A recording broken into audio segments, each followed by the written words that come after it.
Hello and welcome to Creature Features. When there's no more room in hell, when the end of days draws near, the dead shall walk the earth. Yeah, that's right, we're looking at zombies. Zombies. The stumbling flesh eaters. Or sometimes running, or sometimes horrible fungus monsters. Sorry, flashbacks. For those unaware of you, zombies are essentially reanimated corpses. Originating in Haitian folklore, zombies were a traditional part of the voodoo religion, being raised as personal slaves to necromancers. But this isn't the zombie as we know it now. Not the shambling cannibals we know and love to watch eat people. To get those, we have to look at today's film. George Romero's 1968 cult classic, The Night of the Living Dead. While this film certainly didn't invent zombies in the manner we're most familiar with, Romero himself says he took inspiration from the EC horror comics, and H.P. Lovecraft had written about hordes of the undead long before, but this film is what really cemented the image into the popular culture. Every idea you have about zombies owes something to this film. It was here we first saw them stumbling around, it was here we first saw them eating people's organs after killing them, and it was here that we first saw them swarm a small group of unprepared people in an isolated location. It's a film with an extraordinary legacy, and it's easy to see why. The story begins with Barbara and her brother Johnny visiting the grave of their father. They are attacked by a zombie and Johnny is killed. Barbara is chased by the creature and manages to make it to a remote farmhouse. Before too long, she is joined by Ben, who very quickly takes control of the situation. Boarding them into the house as more of the monsters start to arrive, further complications arise when they learn that a group of people have already taken shelter in the cellar. Now, as the zombies draw ever closer, they have to find a way to survive or escape. It's a very simple plot, and a small cast which keeps everything nice and tight. While there is some hint of where the zombies came from via news reports they get on the TV, it's largely actually irrelevant to the story we're focusing on. It doesn't matter where they come from, or how they came back to life. All that matters is that they are outside, they are getting closer, and more of them are showing up all the time. It builds the tension expertly, despite its shoestring budget. In fact, this film was made for $114,000, but made an incredible $30 million worldwide at the box office. So yeah, I think you could say it was pretty successful, more than earning its cult status and influence in the popular culture. The zombies here are pretty cool, and you can definitely see the origins of a lot of tropes. They wander slowly, they eat people, and they stand there looking creepy as hell. Even when there's only one, he just has an eerie aura about him, but they actually kind of seem slightly different to what they later become. They're afraid of fire, which isn't seen too often. They don't kill by eating, and they use tools. A couple picking up rocks, and one, especially memorably, a trowel. But by and large, this is the image that would carry across into the future of film.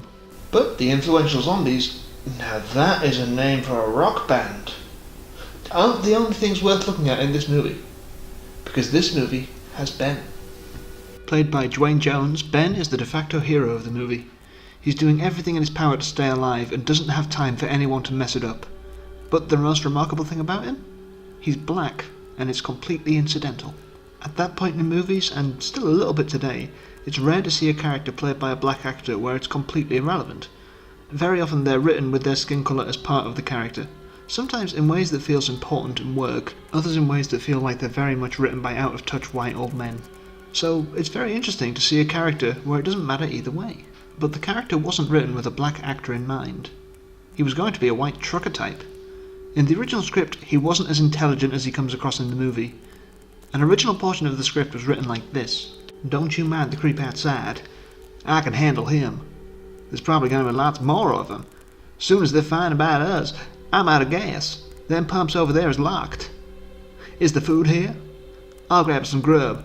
Then we beat 'em off and skedaddle." But Dwayne Jones, who was an educated man and a college professor, did not want to read something like that. If anything, that would have turned him into a very negative feeling stereotype. So, instead, he read the lines like this. Don't worry about him, I can handle him. Probably be a lot more of them as soon as they find out about us. Truck is out of gas.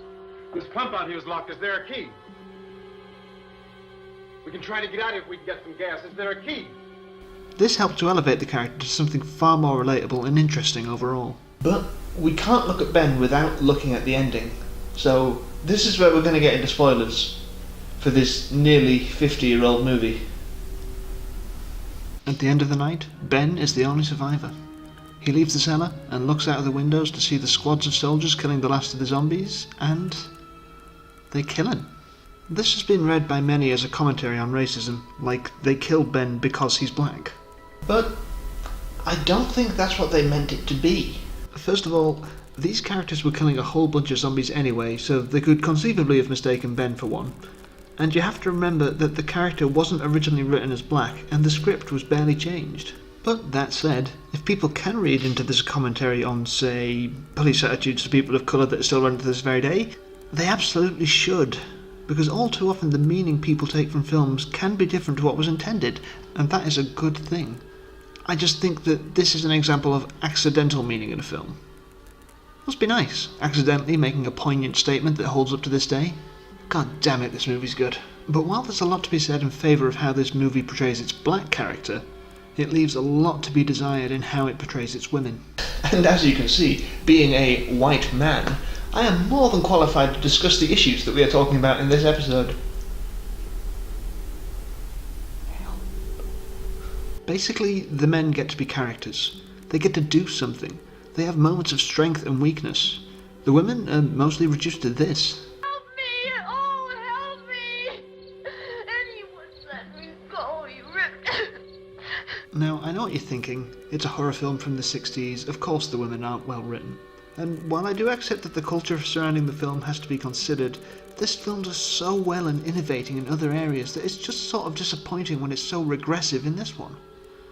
But it's not a big enough problem to ruin an otherwise very good film. Night of the Living Dead is a supremely influential film that more or less created the zombie as we know it. It changed the face of cinema forever with a simple, low-budget entry. And while its female characters are pretty underwhelming, it more than makes up for it with the progressive elements, accidental though they may be. So, until next time, this has been Creature Features. They're coming to get you, Barbara. Stop it! You're ignorant. They're coming for you, Barbara. Stop it! You're acting like a child. They're coming for you. Look, there comes one of them now.